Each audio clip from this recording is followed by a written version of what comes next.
Good morning friends. तो स्वागत है आपका आज के लेक्चर में। आज जो है हम इन्वायरमेंट का तीसरा लेक्चर लेने जा रहे हैं। ये जो इंपॉर्टेंट पॉइंट हैं जैसे बॉन कन्वेंशन हो गया, इसके अलावा हम देखेंगे क्योटो प्रोटोकॉल के बारे में, और इसके अलावा हम जो है देखेंगे कि कौन कौन सी कंट्री हैं और इम्पोर्टेंट ग्रासलैंड जो उनको क्या कहा जाता है उस कंट्री में। इसके अलावा हम देखेंगे कि केमिकल वेदरिंग, मैकेनिकल वेदरिंग और बायोलॉजिकल वेदरिंग में क्या क्या कंडीशन होती है। इसके अलावा अगर हम देखें तो इन सितु कंजर्वेशन और एक सितु कंजर्वेशन देखेंगे, इसमें डिफरेंस क्या होता है। तो थोड़ी सी मेरी आवाज़ जो है वो आपको डाउन लग रही होगी, महाकुंभ में जाने के चलते थोड़ा सा जो है हाँ, 2 दिन आपका लेक्चर नहीं आ पाया होगा, ठीक है। तो आज जो है ये आखिरी इन्वायरमेंट का इम्पोर्टेंट पॉइंट्स हैं, और कल से जो है हम एनसीईआरटी सीरीज स्टार्ट करने जा रहे हैं। पहले जो है क्लास 10th की एनसीईआरटी हम लेंगे। तो वीडियो अच्छा लगे तो ज़्यादा से ज़्यादा लाइक करिएगा, सब्सक्राइब करिएगा और शेयर करिएगा। चलिए हम स्टार्ट करते हैं आज का लेक्चर। तो सबसे पहले अगर हम देखें तो बॉन कन्वेंशन जो है, बॉन कन्वेंशन कब आया था, तो आप ध्यान रखेंगे कि 1979 में जो है ये आपका बॉन कन्वेंशन साइन हुआ था। और ये किससे रिलेटेड है, तो ये कंजर्वेशन ऑफ माइग्रेटरी स्पीसीज़ से रिलेटेड है। आप ध्यान रखेंगे इस बात को। फिर अगर हम नेक्स्ट देखें तो जैसे people engage in the coal industry, generally ये पूछा जाता है इन्वायरमेंट में जो है, इस तरीके से क्वेश्चन पूछे जाते हैं कि people engage in the coal industry वो किस डिजीज़ से सफ़र करते हैं। तो आप ध्यान रखेंगे कि न्यूमोलोसिस जो है एक डिजीज़ होती है, यानी नमूनिया जैसे सांस लेने में जो है दिक्कत होती है, लंग्स में इन्फेक्शन हो जाता है, तो वो इस डिजीज़ से जो है सफ़र करते हैं। आप जानते हैं कि कोल इंडस्ट्री में ज़्यादातर सल्फ़र की मात्रा और कार्बन डाइऑक्साइड जो है वो आपका प्रोड्यूस होता है।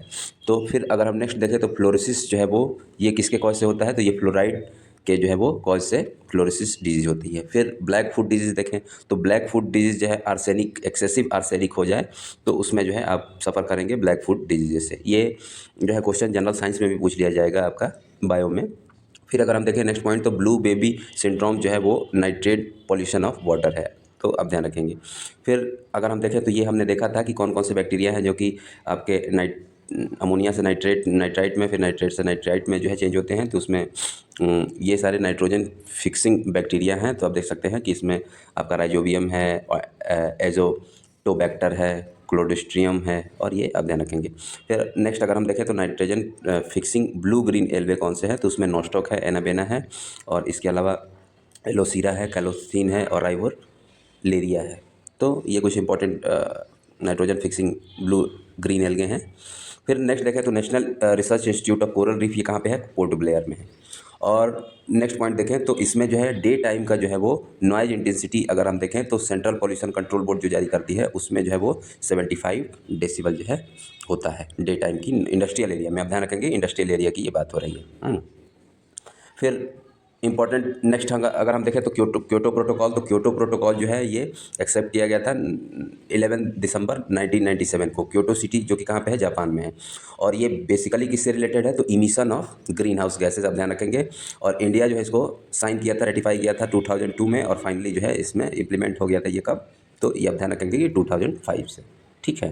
तो ये कोड आप क्वेश्चन पूछा जाता है क्योटो प्रोटोकॉल जो है किससे रिलेटेड है, तो ये जो है पॉल्यूशन कंट्रोल के लिए, यानी कि emission of green house gas को कंट्रोल करने के लिए ये जो है यूज़ किया था। अब ग्रीन हाउस गैसेस कौन कौन सी हैं, तो आप जानते हैं कि आपका CO2 है, इसके अलावा आपका वाटर वेपर है, और आपका मेथेन है। तो ये जो है ग्रीन हाउस गैसेस से रिलेटेड है, अब याद रखेंगे क्योटो प्रोटोकॉल, ठीक है। फिर हम देखते हैं नेक्स्ट चीज़ है, तो इसमें देखिए ये बहुत इंपॉर्टेंट है, ये पूछा जाता है कि कौन सी मैच द कॉलम, ये पूछा जाता है क्वेश्चन कि आपकी कौन सी कंट्री में जो है ग्रासलैंड को क्या कहते हैं। तो सबसे पहले अगर हम देखें तो साउथ अफ्रीका में वेल्स कहा जाता है, हंगरी में क्या, पुटास पुस्टाक कहा जाता है, अर्जेंटीना में इसको लानोस कहा जाता है, सॉरी अर्जेंटीना में जो है पंपास कहा जाता है, वेनेजुएला में जो है लानोस कहा जाता है, ऑस्ट्रेलिया में जो है डाउन्स कहा जाता है, और ब्राज़ील कहा जाता है कैंपोस, ब्राज़ील में कैंपोस कहा जाता है। तो ये जो है पूछा जाता है क्वेश्चन मैच द कॉलम में कि कौन सी ग्रासलैंड जो है किस कंट्री में है। ये वीडियो जो है आपके आने वाले एग्जाम यूपी PCS 2025, RO, इसके अलावा लोअर PCS और यूपी SSS के कोई भी एग्जाम, और 71वीं BPSC के लिए भी बहुत इंपॉर्टेंट है, क्वेश्चन पूछा जाता है, ठीक है। फिर अगर हम देखें तो 2 टाइप के कंजर्वेशन होते हैं, एक होता है एक्स सितु और दूसरा होता है इन सितु। तो इन सितु में जो है बेसिकली वही होता है कि जैसे जो एनिमल स्पीसीज जो है जिस एरिया में पर्टिकुलर रीजन में रह के और वहीं पे उनको कंजर्व किया जाए तो वो जो है इन सितु होता है। जैसे आपका वाइल्ड लाइफ सेंचुरी हो गया, नेशनल पार्क हो गया, और जानवरों को जो है ला के किसी एक जगह से, यानी कि वो जहाँ रहते हैं वहाँ से उनको ला के और किसी पार्टिकुलर जगह पे जो है वो अगर उनको कंजर्व किया जाए तो उसको एक सितु कंजर्वेशन कहते हैं, जैसे कि आपका बोटेनिकल गार्डन हो गया, जू हो गया ये। तो आप ये भी एग्जांपल ध्यान रखेंगे। अब अगर हम देखें तो नेक्स्ट पॉइंट देखें अगर, तो एक टर्म है बायो रेमेडिएशन। तो बायो रेमेडिएशन क्या होता है? तो बायो रेमेडिएशन जो है आप ध्यान रखेंगे कि the process of removing toxic pollutant from environment. Environment से जो है टॉक्सिक पॉल्यूटेंट जो होते हैं, जो कि इन्वायरमेंट को पॉल्यूट करते हैं, उनको हटाने का जो प्रोसेस है बाय यूजिंग माइक्रो ऑर्गेनिज्म को यूज़ करके जो है हम उनको रिमूव करते हैं। तो इसी को हम क्या कहते हैं? इसी को बायो रेमेडिएशन कहते हैं। ये टर्म पूछा जाता है, ठीक है। तो अगर हम देखें इन सितु सिस्टम ऑफ बायो रेमेडिएशन, तो इसमें बायो वेंटिंग है, बायो स्प्रेइंग है, बायो स्टिमुलस है और बायो कंजर्वेशन है। फिर एक सितु सिस्टम ऑफ बायो रेमेडिएशन देखें तो कंपोस्टिंग है और आपका लैंड फार्मिंग है, बायोपाइल्स है, बायो रिएक्टर है। तो कंपोस्टिंग में जनरली क्या होता है कि जैसे वेस्ट जो है हम लोग एक जगह डंप कर दें हैं, उसके बाद उसमें कुछ चीज़ें जो है बैक्टीरिया डाल देते हैं, वो उसको खा के पूरा जो है वो कन्वर्ट कर देता है, वो काफ़ी फर्टाइल भी होता है। तो ये आप ध्यान रखेंगे। फिर अगर हम देखें नेक्स्ट पॉइंट, तो Indian institute of ecology and environment कहाँ पे है? न्यू दिल्ली में है, ठीक है। फिर केमिकल वेदरिंग जो है वो आपका 3 टाइप की होती है, वो केमिकल वेदरिंग, मैकेनिकल वेदरिंग और बायोलॉजिकल वेदरिंग। वेदरिंग में बेसिकली वेदरिंग क्या होती है? तो डिसइंटीग्रेशन ऑफ रॉक जो है वो वेदरिंग होता है। तो केमिकल वेदरिंग किसकी वजह से होता है? ऑक्सीडेशन और कार्बोनेशन की वजह से।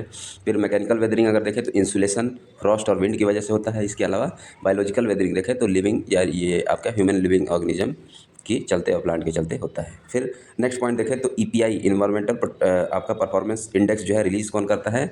ये जो है वर्ल्ड इकोनॉमिक फोरम रिलीज़ करता है। और आप बताएंगे हमें कमेंट के माध्यम से कि 2024 में ईपीआई का इंडिया का रैंक क्या है ईपीआई में, ठीक है। फिर अगर हम देखें नेक्स्ट पॉइंट, तो आप देख सकते हैं कि कॉन्सेप्ट ऑफ कार्बन क्रेडिट जो आया था, ये जो है क्योटो प्रोटोकॉल से आया था। क्योटो प्रोटोकॉल कब आया था? तो अभी हमने देखा कि वो 1997 में जो है वो आया था, ठीक है। क्योटो जो कि एक सिटी है जापान में। फिर क्लीन डेवलपमेंट मैकेनिज्म, ये क्या है? Define article 12 of Kyoto protocol. तो क्लीन डेवलपमेंट मैकेनिज्म को डिफाइन किया गया आर्टिकल 12 में क्योटो प्रोटोकॉल में। और ये क्या कहता है? It allow a country with the emission reduction और emission limitation commit under the Kyoto protocol. यानी कि जो भी इमिशन होता है ग्रीन हाउस गैसेस का, उसको कम करने के लिए, लिमिट करने के लिए जो है वो ये किया जाता है। तो आज का वीडियो कैसा लगा है आपको बताइएगा, और जो है वीडियो अच्छा लगा हो तो ज़्यादा से ज़्यादा लाइक करिएगा, सब्सक्राइब करिएगा और शेयर करिएगा। आज के लिए इतना ही। कल से जो है हम एनसीईआरटी स्टार्ट करेंगे। तो धन्यवाद।